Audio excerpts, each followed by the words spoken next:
The plight of negative self-talk. Well, hello there today.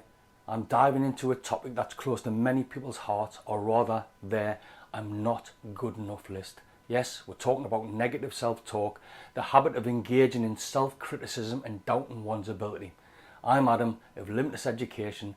I've seen the missed opportunities and devastating effects negative self-talk can have on both adults and children. So let's have some fun exploring why we engage in negative self-talk and how we can overcome it. And don't worry, as usual, I've got some UK-based research to back it up.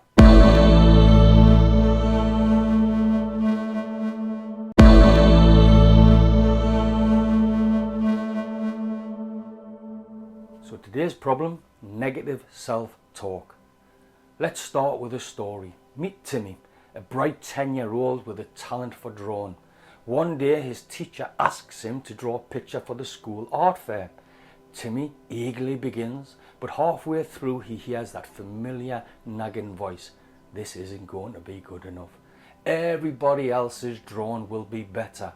So what does Timmy do? He crumples the paper up and hides it in his bag, convinced that he's just not talented enough. What about the job interview jitters? Fast forward to adulthood. Imagine Sarah, who's just about to go for a big job interview. She's prepped, dressed to impress, and ready to go. But just as she walks out the door, that pesky inner critic starts up. You're going to mess this up. They'll see right through you. You're not qualified for this job. Sarah feels her confidence drain away and arrives at the interview a nervous wreck.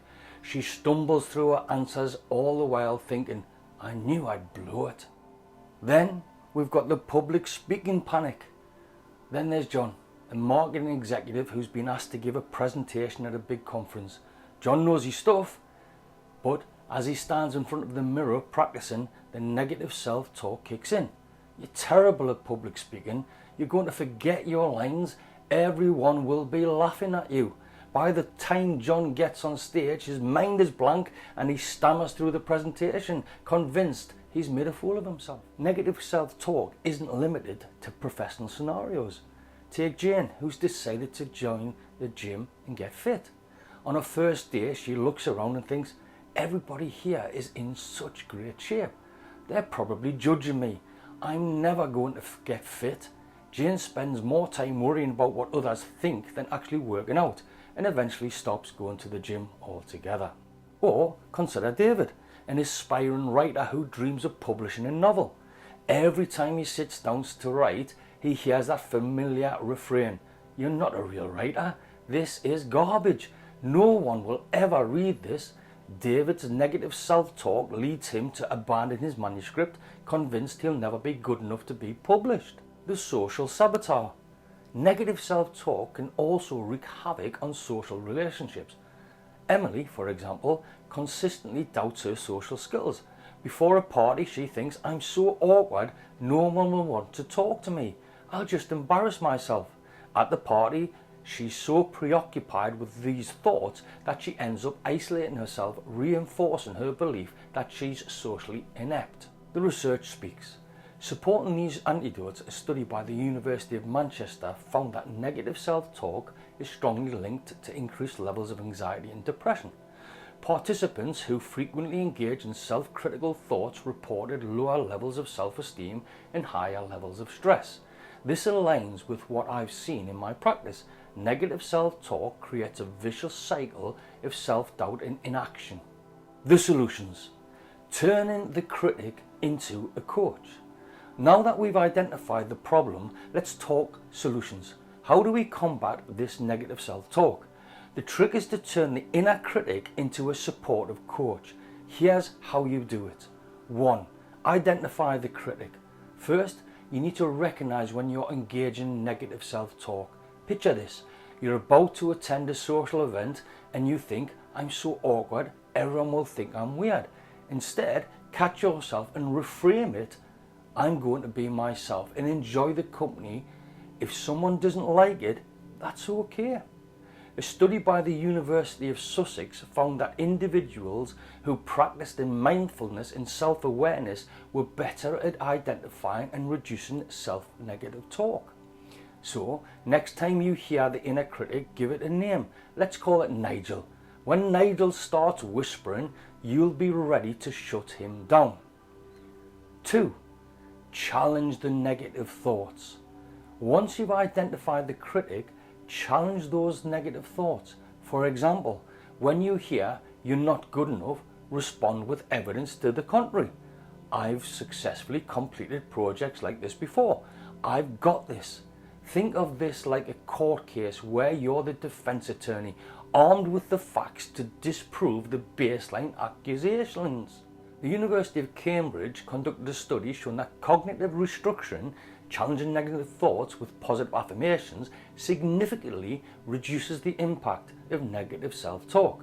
So every time Nigel pipes up, hit him with some hard facts and positive affirmations. 3. Practice self-compassion.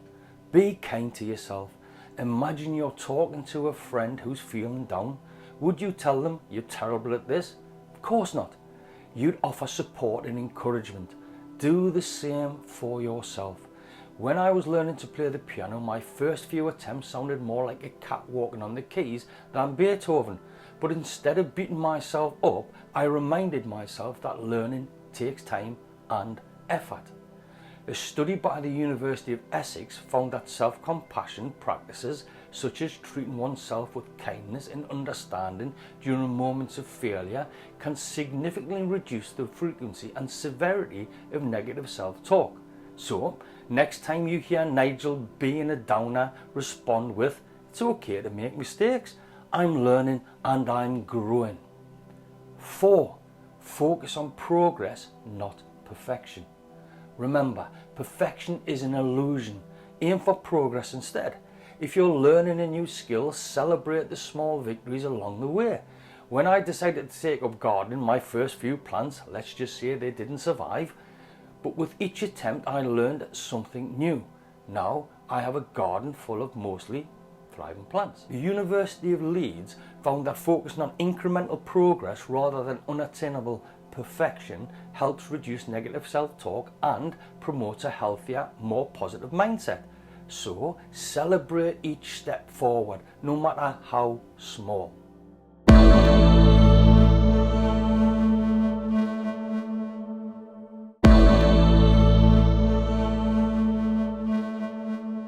Final thoughts on negative self-talk. Remember, we all engage in negative self-talk at times.